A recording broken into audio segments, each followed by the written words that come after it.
Welcome to The Lead. I'm Jake Tapper. 5 months into this war with Iran, and what does President Trump have to show for it? Well, 61% of the American people disapprove, for one. 18 U.S. service members have been killed. More than 600 have been wounded. The Strait of Hormuz is largely closed. A toll on the U.S. munitions stockpile has taken place. And, of course, high gas prices at the pump. And while President Trump paused strikes this weekend after hitting Iran for 13 straight days, there is still no clear strategic advantage or plan to get out. Now, 5 months might be way too soon to declare this a quagmire, but it does not seem as though President Trump knows a clear way out of this. Oh, and that nuclear sites, those nuclear sites that Trump claimed that the U.S. obliterated last year, there are now satellite images showing Iran might be rebuilding them, including one called Pickaxe Mountain. All this culminating on the day that Israel's Prime Minister Benjamin Netanyahu met with President Trump at the White House for about an hour and a half. Hours before their meeting, Trump downplayed pressure to escalate the war with Iran, underscoring a strain in the U.S.-Israeli relationship. This is what Trump said when asked on Fox before the Oval Office meeting about reports of Netanyahu's plan to share intelligence about Iran. I don't need Bibi to tell me that. Bibi's telling me that because he wants me to stay involved. We know exactly what's going on. But no, I heard Bibi announce that. I said, why don't you just tell it to me? Why do you have to announce it to the world? I know exactly what's going on at Pickaxe. It's not a big problem. We took out their nuclear sites, and we'll have to take out Pickaxe if we don't make a deal. If we don't make a deal, we'll take it out very easily. Trump also threatened again to destroy Iranian bridges and power plants if no deal is made. They know I'm going to do that if they don't make a deal. The bridges are going to be gone.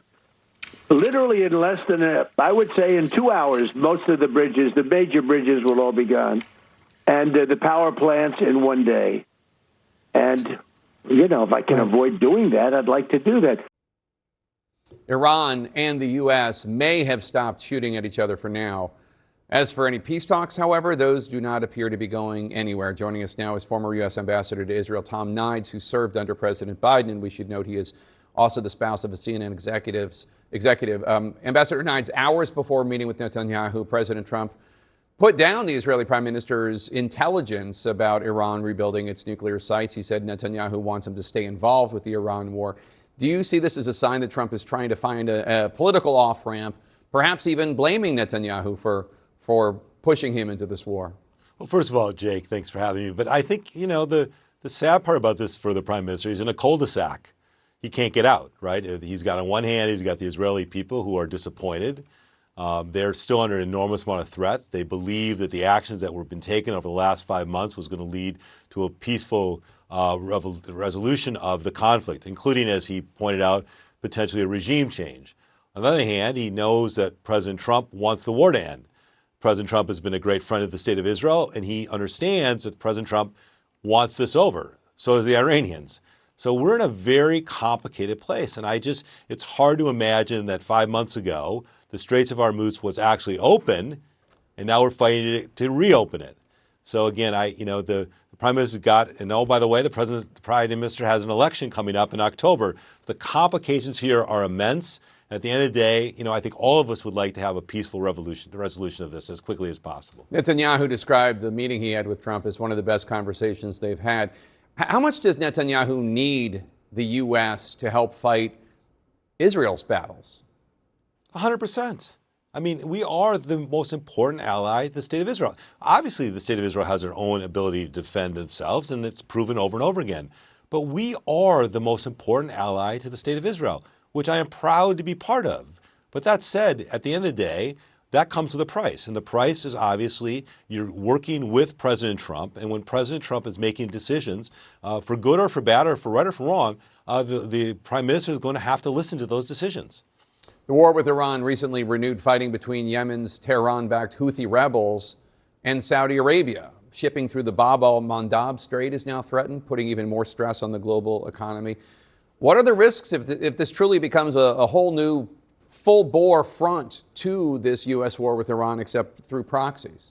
Well, listen, Jake, I think none of us want to see that happen. Listen, I think at the end of the day, it reminds me as I hearken back, if a lot of people didn't like the JCPOA, the agreement that we and the Biden administration or the Obama administration were negotiating early on. But I bet you right now today, if the JCPOA was presented to Donald Trump as was written back then, I think everyone would be very pleased to sign it. And, on the day of, Lindsey Graham's, funeral, listen, I had enormous respect for Senator Graham. I didn't agree with him on all things, but I had enormous respect. He was pushing, we were close to getting normalization with the Saudis and really creating a new paradigm in the region. Obviously, October 7th happened, and now we are where we are today. So a lot of decisions were made, and my hope is that this will, at some point, and I think President Trump wants to find an exit ramp here, that we get the Straits of Hormuz done, we can go after the nuclear, the systems and get a diplomatic answer to what needs to be resolved here. I have to ask you about a crisis in Israel, or in the West Bank, rather, that is just awful. Israel's now preparing a major military operation in the West Bank following a surge in violence. 2 Israeli soldiers, 4 Palestinians were recently killed.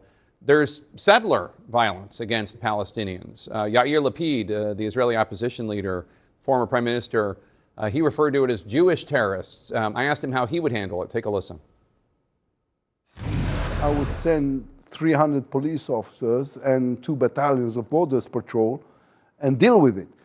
Deal with the settlers. With the settlers' violence. First of all, this is Jewish terror. This is a disgrace for Israel. And nobody understands why the government is not taking stronger measures. Nobody understands why the government is not taking stronger measures. It seems to me that it's because Smotrich and Ben-Gvir are part of the Netanyahu cabinet. They are zealots, they are extremists, and Netanyahu wants to stay in power. Am I wrong? It makes me ill that this is happening. When I was ambassador, I was the person who basically sanctioned the settlers and made sure that they would never get a visa to come to the United States. It is a sickening thing. We, those of us who support Israel, which I do, those of us who consider themselves a Zionist, which I do, it makes me sick to watch that happen. We need to stop it. The Prime Minister needs to stop it. Ben-Gvir and Smotrich, hopefully that they won't be around post-October, because this kind of behavior, we don't have a point for this. This is, you can love Israel or disagree with Israel. This kind of behavior needs to stop, and we need to understand it does not make Israel safer. That's what I argue all the time. It does not make Israel safer, and it's not just the settler violence. It's many of the things that we're doing to the Palestinian people, including the economic issues that have been written extensively about. So listen, this is a very complicated situation in the Middle East, but certainly no one should stand around and think what's going on with settler violence is in any way, the appropriate action being taken. Former U.S. Ambassador to Israel, Tom Nides, thank you so much for being here.